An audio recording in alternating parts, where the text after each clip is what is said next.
Good morning. Some of you guys who've been here for a long time have seen that video before and just didn't know it was Jerome. It's not really Jerome. But I felt like when I was watching it, it was very reminiscent of what I would expect Jerome was doing at that age of his hip-hop growth. We've been talking about God is doing a new thing. How many of you guys were here last Sunday at the launch service at Trinity Church? And soon to become one church, right? This morning, we're going to talk about God is moving us, and how will we respond? How will we respond? Because all of us respond to change differently. Some of us, we run to it, we love it, our whole life has prepared us for the moment of change, and some of us are like, if I could crawl, I would. And some of us are like, when we think about November and December, we're going to keep showing up here, like December, I don't know if the 14th is a Sunday, but we're going to show up and we're going to be like, oh, church isn't going on here. We resist change. We resist moving. And so we're going to talk about a couple of things today. One, a season where God moved our family. And then we're going to dig into a season when God moved his family, the Israelites, in the Old Testament and Exodus. And then we're going to talk about what does it look like for us to prepare for moving. What are we going to pick up? What are we going to carry? What are we going to set down? Because whenever you move, it's a great time to purge. Some of you, anybody moved in the last couple of years? And you're like, it felt so good to get rid of some stuff I didn't need anymore, right? So let's move forward a couple of slides, if you will, to a photo. Is this going to work or no? Here we go. Yeah. So in 2003, my wife and I got married. Lacey's in the back. We have been married 22 years. And so right after getting married, we moved into the inner city of Muncie, Indiana. And it's close to where we went to college. It's close to where my wife's family is from. And so I started a business to employ people in the inner city. And we were part of a church plant, and we were part of being a part of charter schools and addiction recovery and all sorts of things. And on the one side where there's the bulldozer, the right side is actually a strip club that we bought. And some of you are like, a church bought a strip club, and I'm like, yes, we did. And so it wasn't just a strip club, but it was kind of a haven for drugs and prostitution, and police were there all the time, and it was a blight. A blight on the community. And so we bought it and tore it down so that it could make space for other things. And Urban Light Community Church is actually across the street from it right now as we speak, meeting at 11 o'clock this morning. And if you fast forward one more, in 2006, in preparation for our daughter being born, who just went to college, so it's been 18 years since then, we rehabbed a house. And this is the before and after. You can guess which one's before and which one's after. But we bought it for $5,500. And we didn't need a realtor because you could just kick open the door. And so we spent a ton of time working really hard in this community. And then one more slide forward, you can see our kids. We had some kids.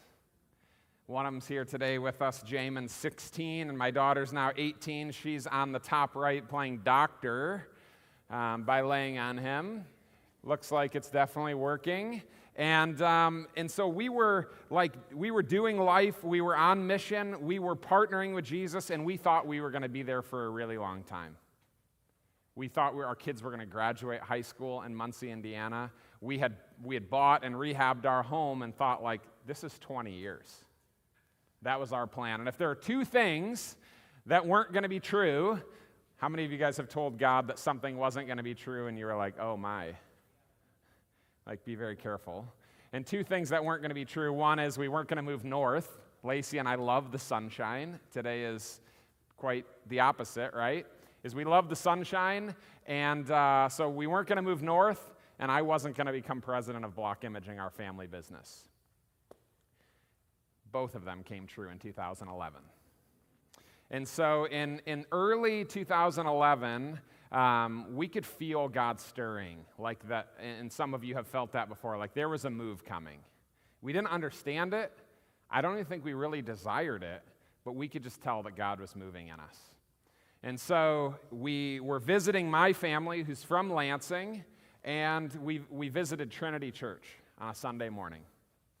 Pastor Marvin had just become the pastor not too long ago, And that morning, as I was driving into the parking lot, I felt like God's going to communicate with us like the direction of our lives this morning.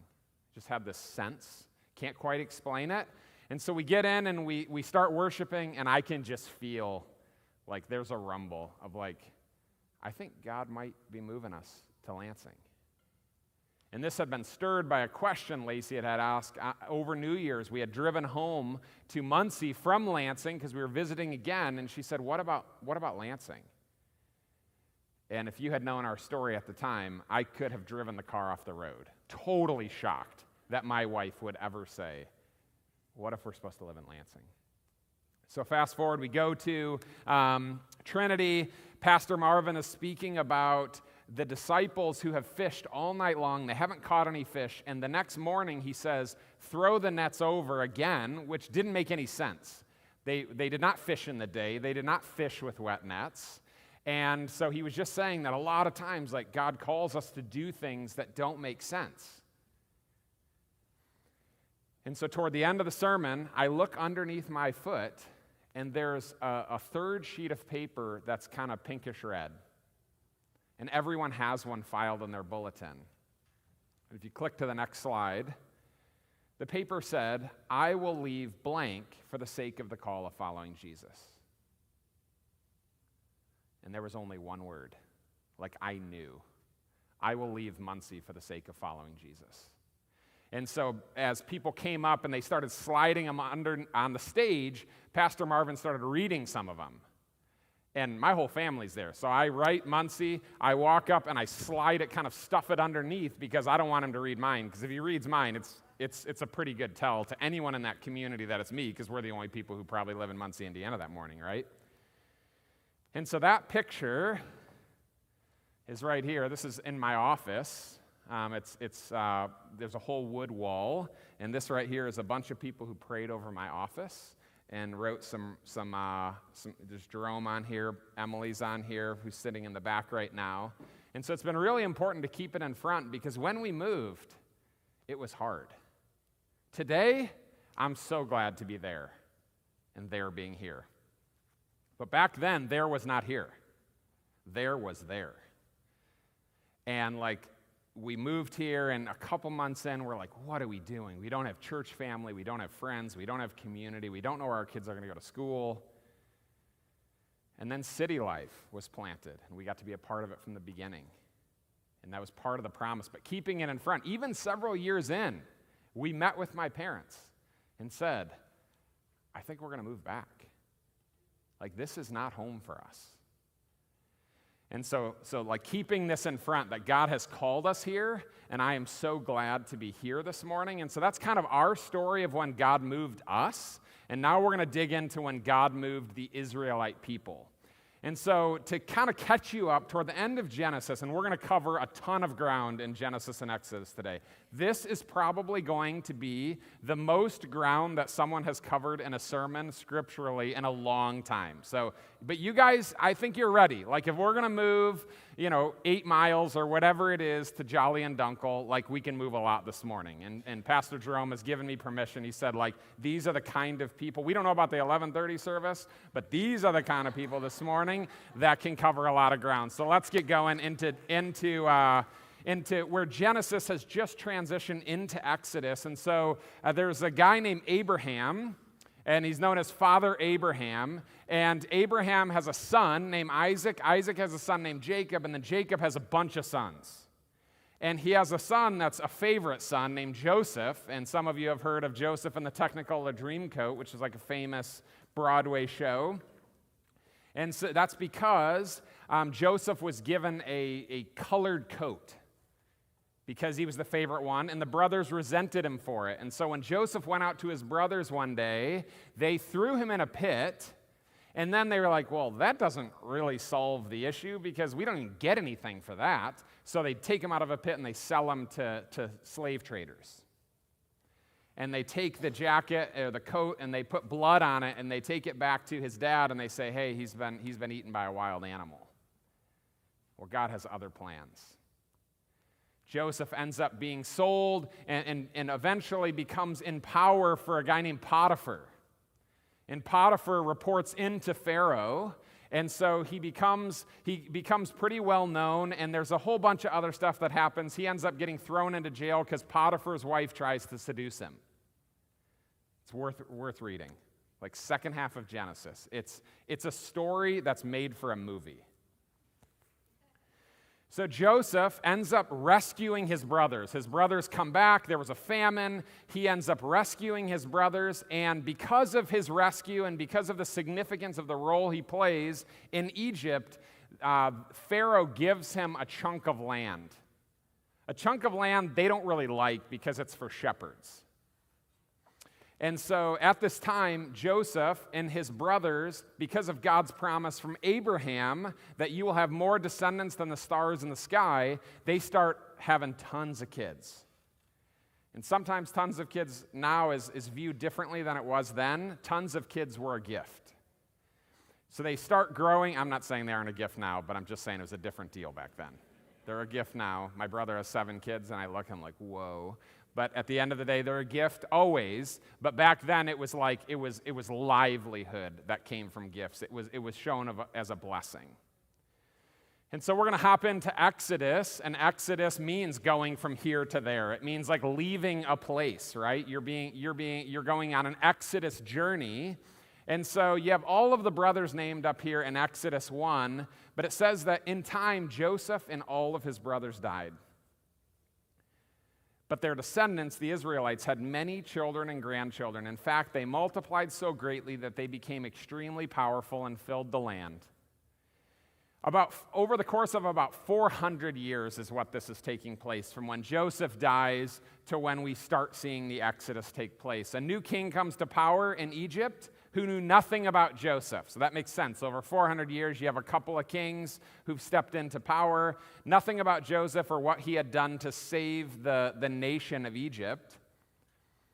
He said to his people, look, the people of Israel now outnumber us and are stronger than we are. We must make a plan to keep them from growing even more. If we don't and a war breaks out, they'll join our enemies, fight against us, and they'll escape from our country. So the Egyptians made the Israelites their slaves. They appointed brutal slave drivers to wear them down through crushing labor. They forced them to build cities and supply centers for the king. But the more the Egyptians oppressed them, the more the Israelites multiplied. The Egyptians worked the people of Israel without mercy. They made their lives bitter, forcing them to mix mortar and make bricks and do all the work. They were ruthless in their demands.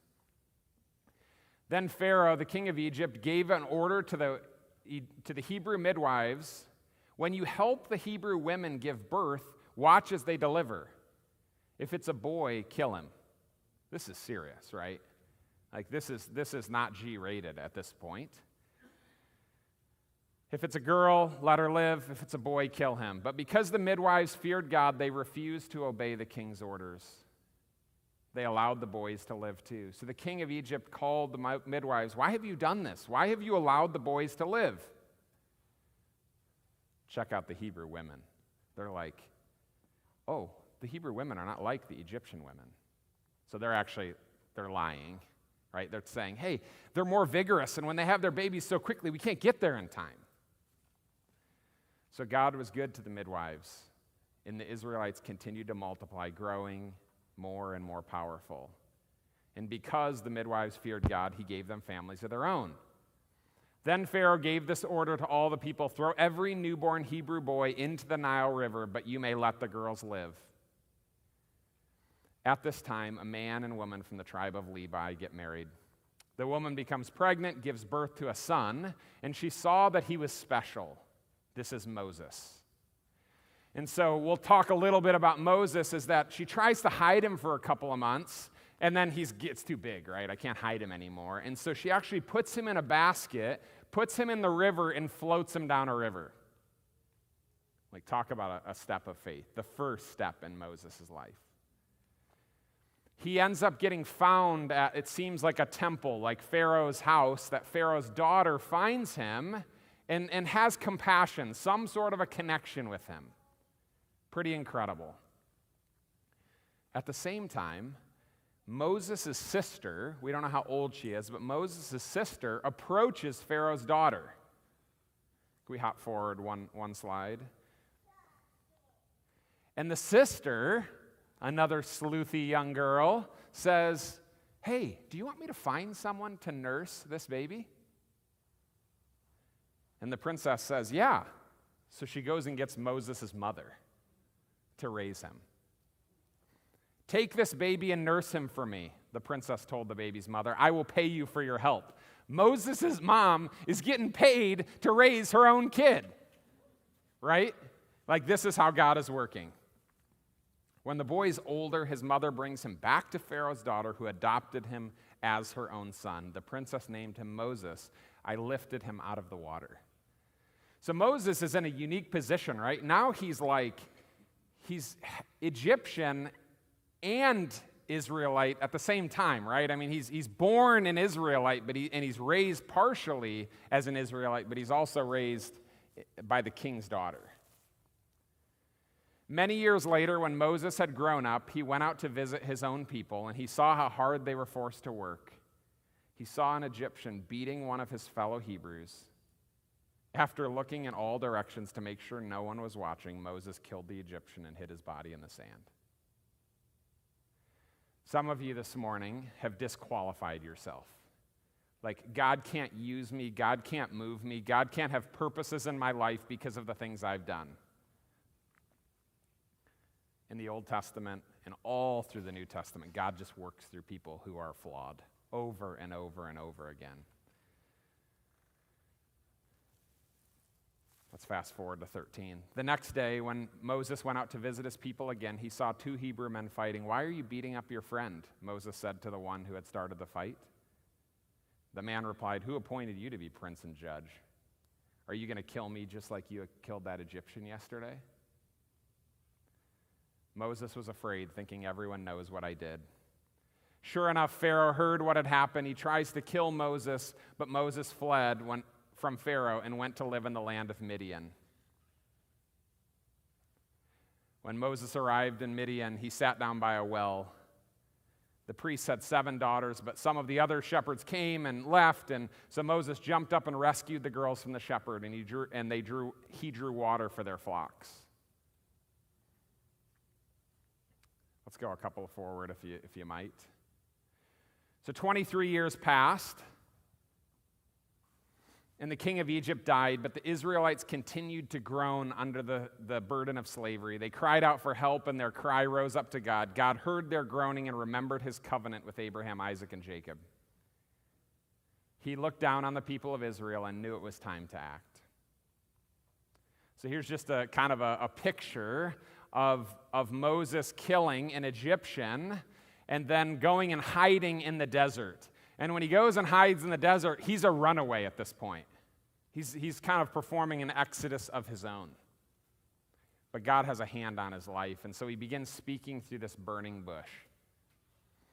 And it says that the bush was on fire, but it didn't go away like other bushes that were on fire, right? And so God says that, "Hey, will you partner with me? I want you to partner with me in rescuing the Israelite people." And they have this conversation, and Moses is like, "Hey, I'm not really good with speaking. I'm not eloquent. But my brother Aaron, he's stronger." So and they basically make a deal that Aaron can help. Aaron can help. The 2 of them are going to come in and rescue the Israelites. And so there end up being 10 plagues. And these are like plagues that in the Prince of Egypt movie, they might look kind of cool or cartoonish, but these are brutal. And in the first 5 plagues, Pharaoh hardens his own heart, and the second 5 plagues, God hardens Pharaoh's heart. That God actually has control of our hearts. And so the first is blood. All the water in the entire place turns to blood. Pretty gross, right? Frogs, lice, gnats, flies, pestilence, a bunch of animals die. Boils, hailstorm, locusts, and then the darkness is so dark, this is the 9th plague, that people don't move. We don't know how long it is, but they don't move at all. It's that dark. The 10th plague is that God decides that through his power, he's going to take the firstborn of all the Egyptians. And in many ways, it's an eye for an eye, that the same thing that Pharaoh was trying to do to the Israelites, God is going to do on behalf of the Israelites to the Egyptians. And so he says, hey, if you are an Israelite, just paint blood on your doorposts, and as I take every firstborn of Egypt, I'm going to pass over you. So some of you have heard of the Passover. That's where this comes from. So I'm from a Jewish family originally, and so we celebrated Passover every year, and this is God's way of, like, later in Exodus, like a way of remembering when I passed over and I protected you. So after 10 plagues, Pharaoh's finally like, enough. I'm done. This isn't worth it anymore. And so in Exodus 13, Pharaoh finally lets the people go. But it says that God did not lead them along the main road that runs through Philistine territory, even though it was the shortest route. God said, if the people are faced with a battle, they might change their minds and return to Egypt. He knows us well. We might look back and actually prefer slavery over freedom. So God led them a roundabout way through the wilderness toward the Red Sea. They left like an army ready for battle.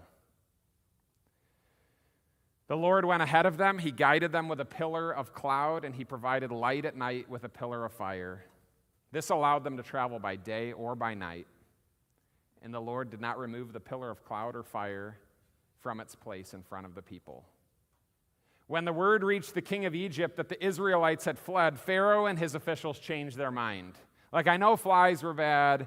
I know the death of the firstborn is bad. I know darkness is bad. I know boils were bad. But those were our slaves who were building and doing all the work for us. What have we done letting all those Israelite slaves get away? So he harnessed this chariot and called up his troops. He took 600 of Egypt's best chariots, 600, more than one for everyone in this room. Let's imagine 2.5 chariots per person. Along with the rest of the chariots in Egypt, each with its commander. The Lord hardened the heart of Pharaoh, the king of Egypt, so he chased the people of Israel, who had left with fists raised in defiance. The Egyptians chased after them with all the forces in Pharaoh's army, all his horses and chariots and his troops. As Pharaoh approached, the people of Israel looked up and panicked when they saw the Egyptians. They've seen what God's done.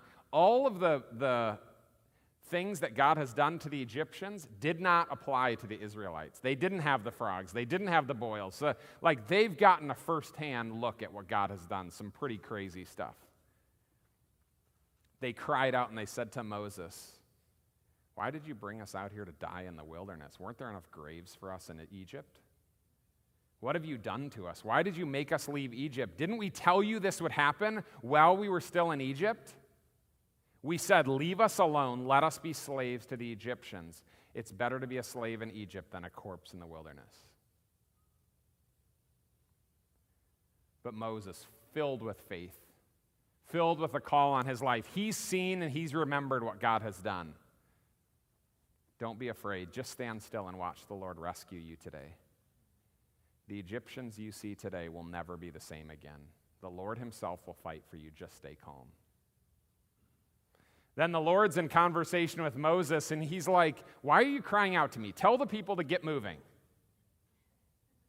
Pick up your staff, raise your hand over the sea, divide the water," naturally, right? Just divide the water. This is no thing. So the Israelites can walk through the middle of the sea on dry ground. "I will harden the hearts of the Egyptians, and they will charge in after the Israelites. My great glory will be displayed through Pharaoh and his troops, his chariots and his charioteers. When my glory is displayed through them, all Egypt will see my glory and know that I am the Lord."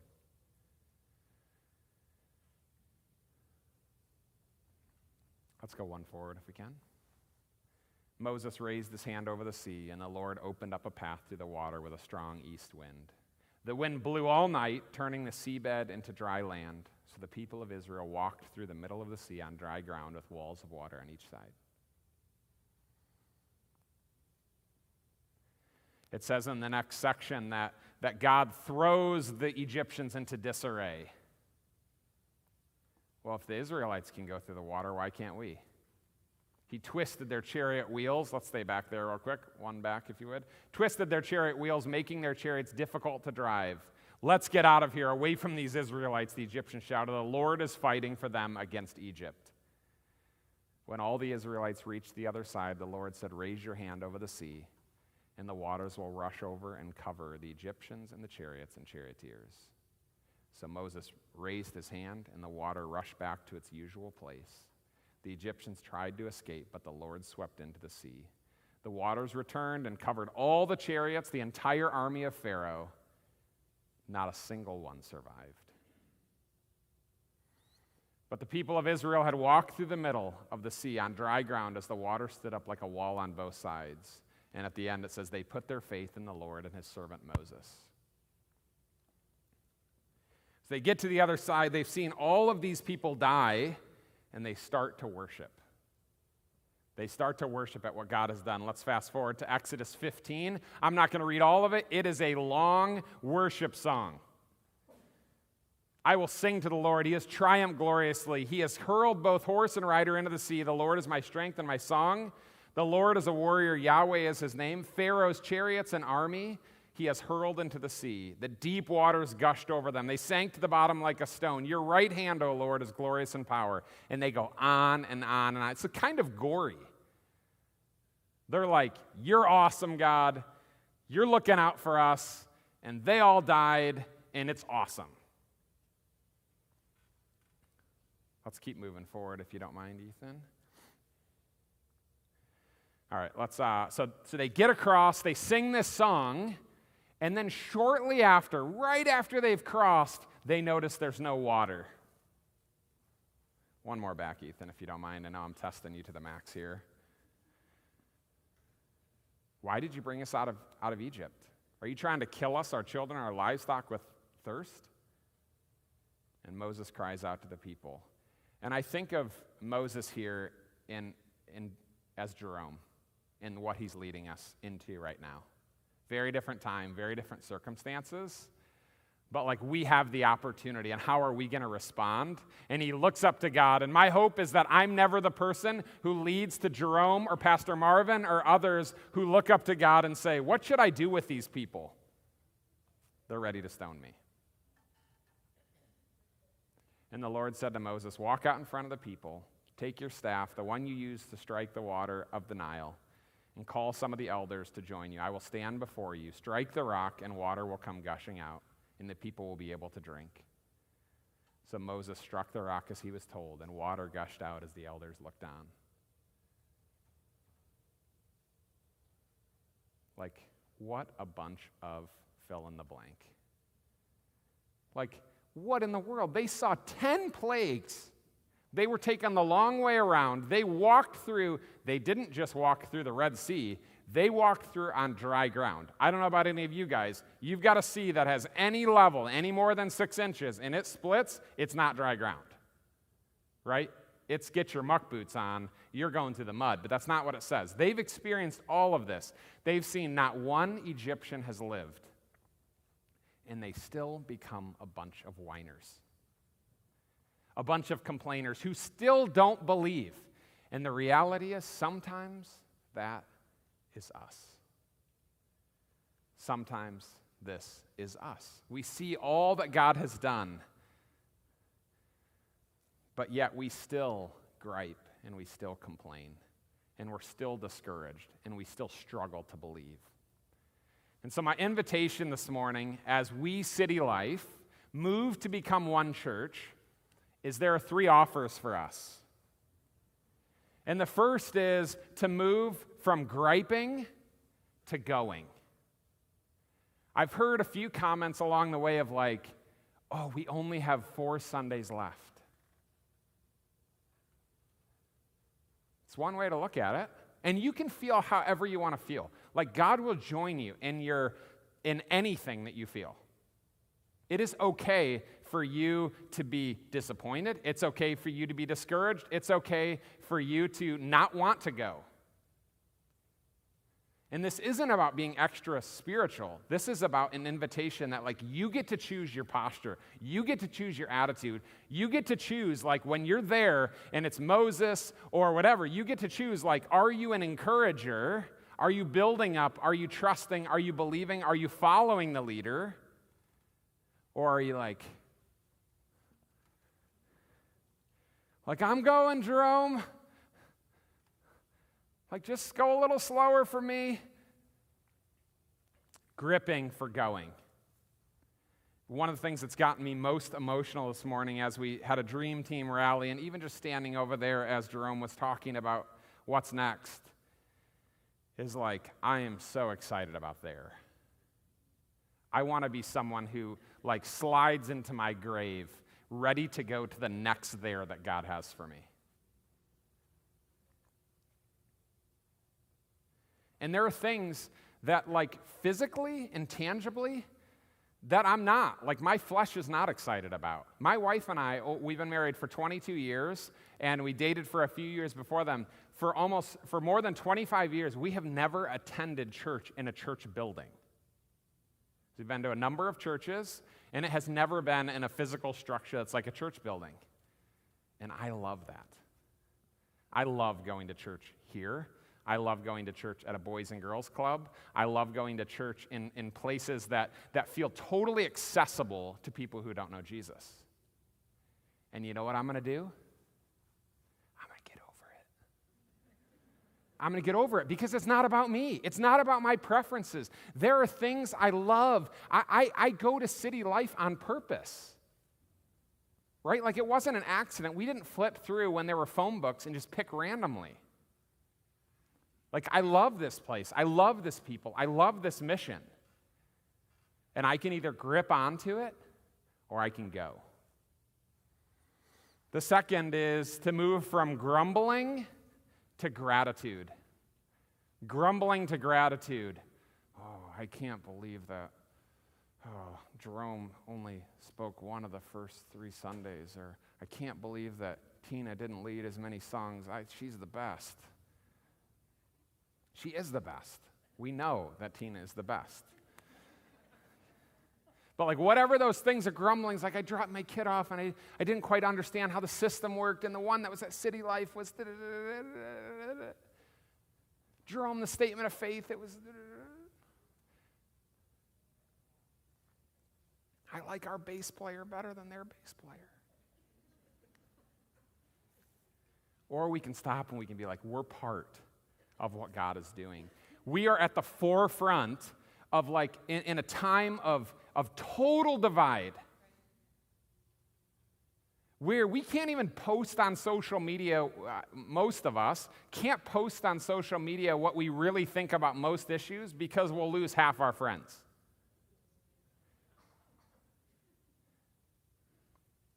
And so we can either grumble or we can be grateful.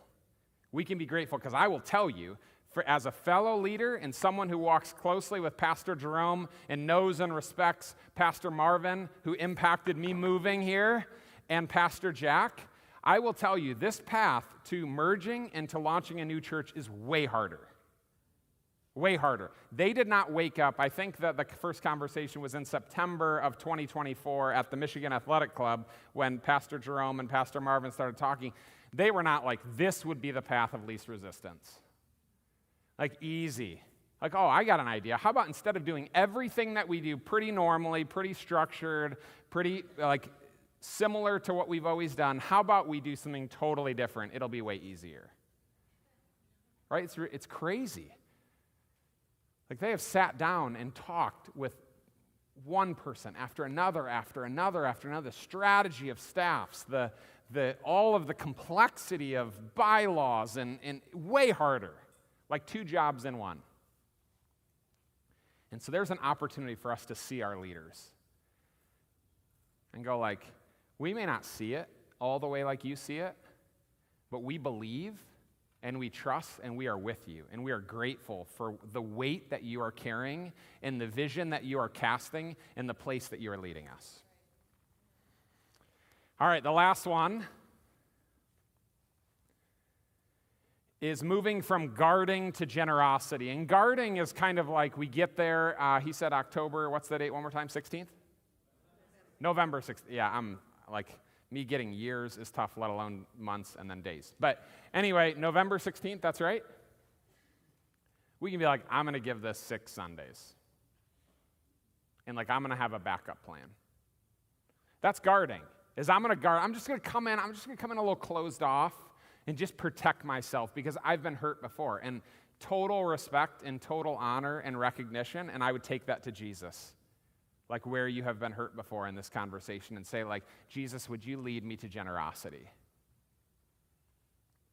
Would you lead me to generosity? And generosity is not, I'm barely speaking financially.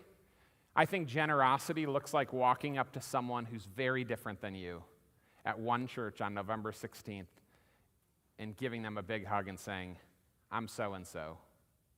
It's really nice to meet you. I'm glad you're here. If you're someone who's here today and you're in your 70s, it's going to someone who might be 12 or 19 or 28 and saying, I'm so glad to be with you. And if you're someone who's 22, walking up to someone at one church who's 74 and saying, like, I'm so glad you're here. I'm glad we're in the body together. To be generous with our words is such a powerful expression of the kingdom. And so these are the 3 exchanges: gripping for going, grumbling for gratitude, and guarding for generosity. And I'd love the worship team to join me up front, and then if Ashton, we could get those buckets ready. As the worship team joins us, I'm actually going to have a piece of paper sent in the buckets as they come around. I'd love you to grab a piece of paper out.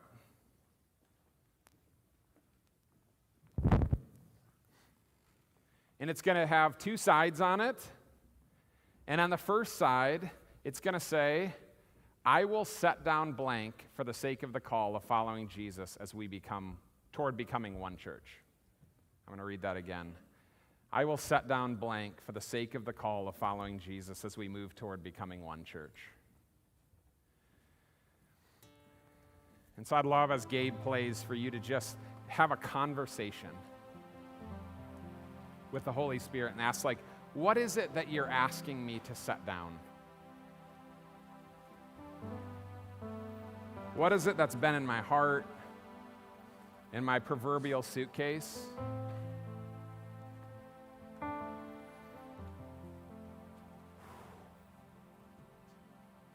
That for me to be healthy there, for me to be whole there, for me to be walking in identity there, for me to be part of the mission, I need to set this down.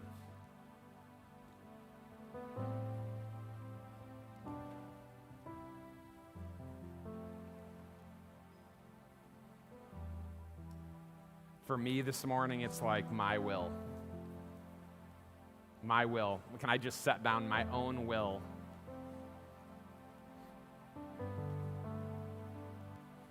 Might be a negative attitude. It might be a beautiful memory here that, like, I was baptized at City Life, or I have like 3 Love the City shirts. And I want to just hand that over to Jesus and say, like, will you carry that memory with me as we move into the season ahead? This is the first time I went to church with my mom was here.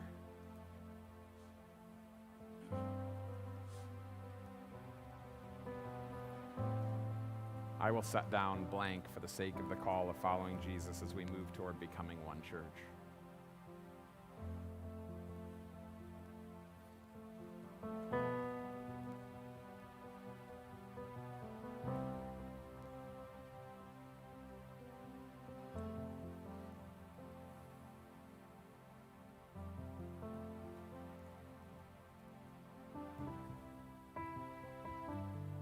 And then on the other side, it says that Jesus is inviting me to pick up and carry blank as we become one church.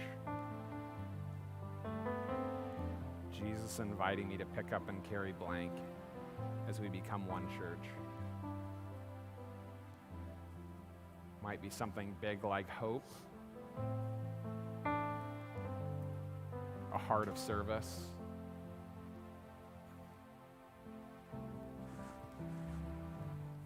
spirit of generosity.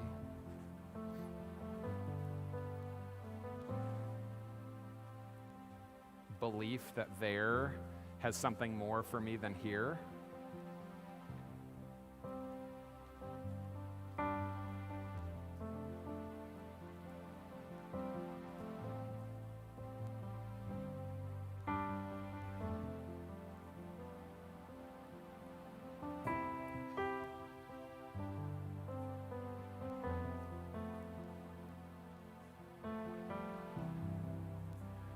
While a few of you are finishing up, I'm just going to take a risk and have a couple of you who'd be willing to shout out. What is it that he's inviting you to pick up and carry as we become one church? Anybody have something that when I said that sentence and when you opened that paper, it was just really clear and obvious? What is it that you want to carry? Faith. Trust and hope. It's good. It's good. Thank you. Yeah, positivity. It's good. A heart of oneness. Yeah. Love. It's good. Never fails. Closeness. Closeness.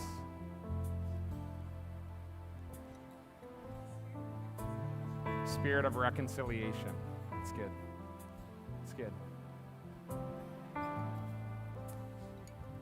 But one more. God's wisdom. It's good. It's good. Yeah, let me pray for us and then we'll worship together. God, you know what is coming for us. You know what there looks like.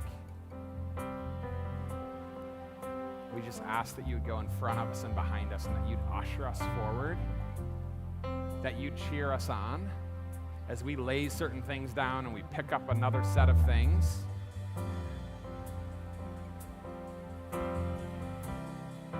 As we seek to become more like Jesus, led by the Holy Spirit, that you would lead us to be generous as a people, that the people who've been a part of Trinity Church for 6 months or for 6 years or for 16 years would see us as a gift. Not as a burden, not as someone who's in their way, but that they would see us as a gift.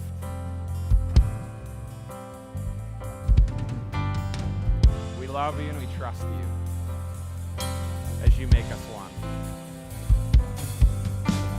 Jesus, Jesus, you silence fear. You silence fear. Oh, Jesus, Jesus, you silence fear.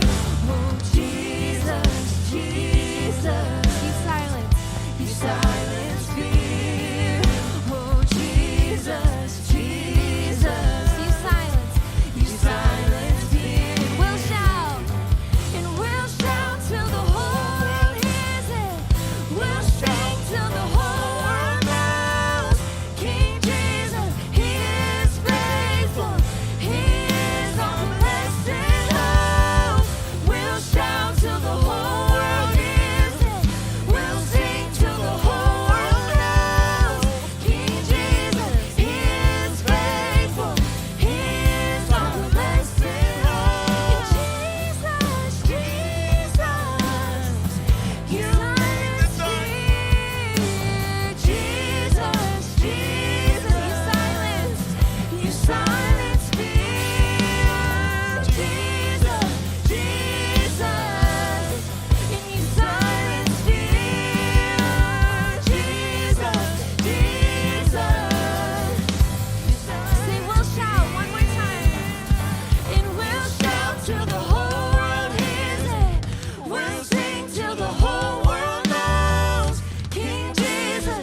right.